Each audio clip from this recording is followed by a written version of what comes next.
mums šodien ir plāns. Sākuma pozīcijā balsts guļus. Un no sākumā parādām versiju iesācējiem. Tad balsts guļus uz plaukstām un uz ceļgaliem.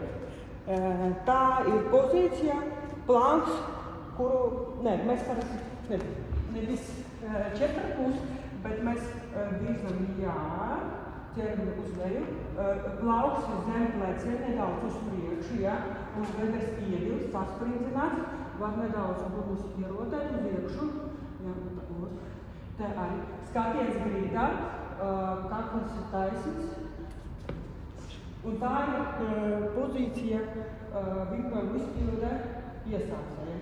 Labi, var atbrīvot.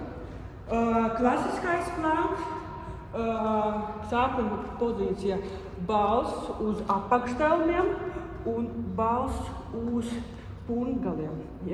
Skaties uz grīdā, kakls taisns, mugura taisna, kadēlis, vēders nedaudz ievilkts un sasprindzināt. Mugura arī ir ļoti sasprindināta, viss ekustās. Un elpojam, neaizmirstam elpot, ieelpa, izelpa, ļoti labi, viss sasprindzināt. Kontrolis. Sejas muskuļus atslābinām, lai netērētu lieko enerģiju. Ļoti labi. Elponi ir zem pleciem, var nedaudz uz iekšu pabīdīt, elponis Jostas daļa arī sasprindināta.